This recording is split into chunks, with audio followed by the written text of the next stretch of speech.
All right, let's go right back to Darrel Rundus joining us. We're also going to be taking some of your phone calls and covering some more news. Darrel, the New York Times just calmly came out today and reported that Afghan opium kingpin, brother of the dictator, Mohammad Karzai, is on the CIA payroll. So the guy that runs the majority of the opium out of the country works for the CIA. And I know the government controls most of the narcotics and launders the money. They've been caught hundreds and hundreds of times all over the world.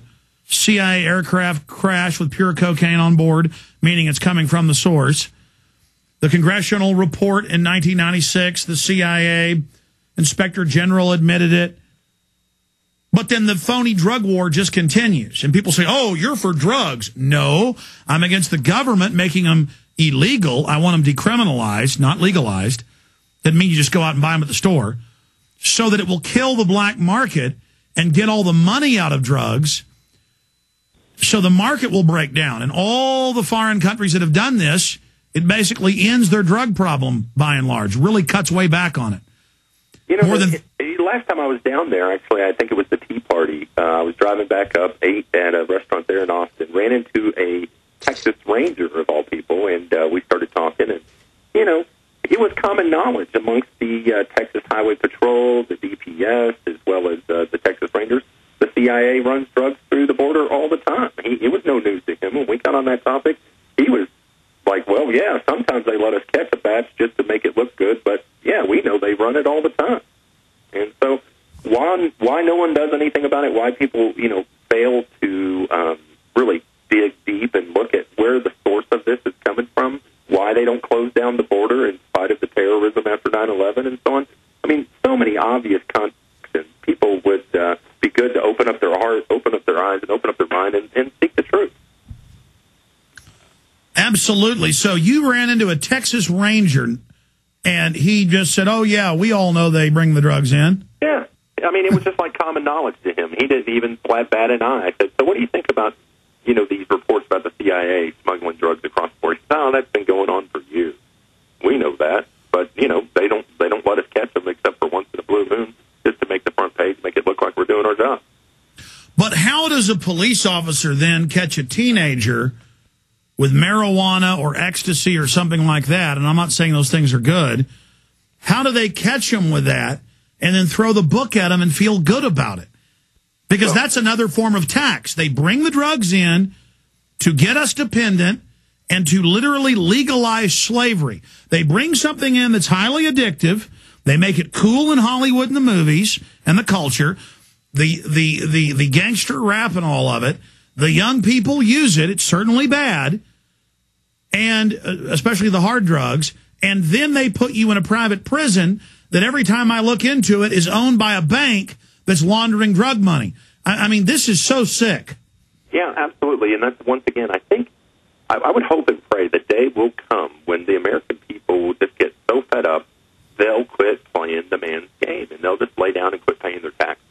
Isn't that the irony of this? I mean, isn't that the sickest thing of it all? We fund our own enslavement. It's our tax dollars that gives them the power to do these things to us. Well, that's what I'm telling the young people. If you're at that party when you're 16, do not use the methamphetamine, the cocaine, the heroin. Do not take the ecstasy. Do not take the LSD.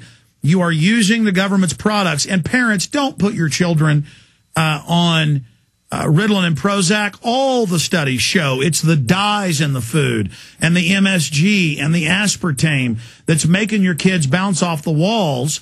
Don't put them on drugs whose molecules are even more dangerous than illegal drugs. I mean, how obvious is it this system is nothing but a bunch of drug pushers? Well, I think it's obvious to those in the know, those of us that have taken the time to pursue the facts and let the facts lead us wherever they lead us, whether we agree with them or not. In fact, one of the reasons I became a Christian wasn't because I was at the end of my rope looking for hope and had nowhere to go but to God. In fact, the last thing I was looking for was Jesus. But through the evidence, you know, when I scrutinized all the other religions and I scrutinized the Bible and every other book ever written by religious people, the Bible was the only one that stood up to scrutiny. So in the same way, I think if people would just look at the fact, quit believing the lie, quit just accepting. In fact, I ran into a lady who who had an Obama jacket that she had made the other night. And I asked her, why do you like Obama so much? Well, he's an honorable man. He has integrity. He doesn't lie. He doesn't do... And so, of course, I started to kind of press her on a few of the issues that were obvious, things that were, pretty much mainstream media had covered. And, of course, she didn't want to hear any of that. They love the lie. They don't have the facts to defend what they believe. And when you confront them on it, boy, they just get irate and they shut down. They don't even want to have that conversation anymore. I've talked to a lot of Obama supporters on the ground, and they say, well, he's not corrupt, and he tells the truth, and he cares about the people, and he brought change. He intensified the wars. He expanded the secret arrest. He hired nothing but lobbyists. He made government more secret. Surrounded himself with the banking elite. Continue to pour billions and trillions. Run up a debt bigger than all the other presidents combined before him. Talked about transparency, yet not one of the bills have they posted online for people to read before they pass it. But that's the issue, Darrell. I'm going to ask you this, because then the Obama supporter says, well, so what? At least he's better than Bush, as if we're saying Bush was good. No, the whole system's corrupt. But when you try to reach out to people, when you try to wake them up, it's taken me years to learn all their tricks. How do you explain that to somebody when it's a matrix of lies? I mean, here's a quick example. Obama took 50,000 U.S. troops out of Iraq and put 50,000 more contractors in. Obama put 18,000 more U.S. troops in when he first got elected, when he first got into office, and then another 22,000. So that's 40,000. But they never talk about that. It was a footnote. And then the whole debate was, should he escalate 48,000 more to make it look like he's anti-war? Oh, he's getting pressured to put 48,000 more in, and he won't make a decision. Oh, look, he's a peacenik by making it a political football between left and right. Oh, Obama's against the war. Conservatives now become pro-war again.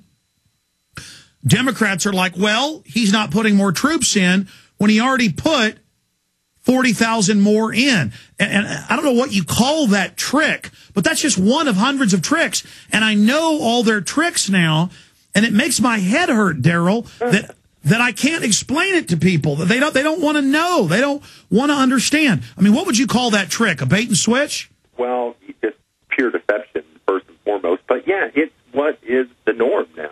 And I think scripturally speaking, it really makes sense, because it says there will come a time when people will say that evil is good and good is evil.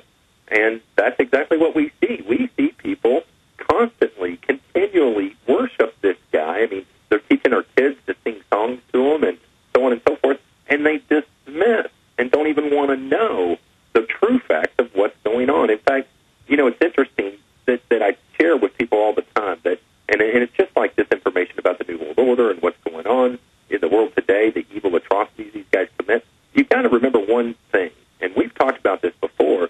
These people are blind.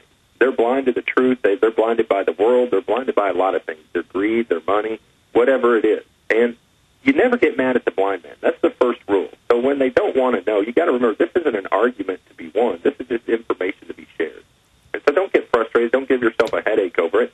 Hey, it's between them and the truth. And if they don't want to acknowledge the truth, move on to the next person and continue to share the information. But don't let those who don't want to receive the truth in love that you're sharing with them get to you, because there's nothing you can do. That's really ultimately between them. Well, Darrell, I mean, it doesn't really get to me. I am just sick of looking at all the lies and corruption and evil, and it's so obvious what's going on. We just need to abolish the whole system. It's rotten. It's like if you open up your refrigerator and there's maggots in a stew you made a week ago. You don't pick pieces of it out and eat it. You throw the whole stew away. How do we do that? How do we get the population to realize that it's a tissue of lies, a false reality, a great delusion? Here's the biggest problem I see us facing. Whether you're a Christian or not, whether you believe in Jesus Christ or not, if people would actually follow what Jesus said, our problems would be over very quickly. They would actually read what he said, what he did. But the system created a counterfeit, a Christianoid system that is fraudulent, greedy, corrupt, deceptive, pro-war, worldly, ninnying, dithering. It denies any type of corruption. It says only serve government, do whatever you're told. Right, and so people of conscience see that and say, I want nothing to do with this. See, that's another. So how do we change these Babylon churches? Go ahead.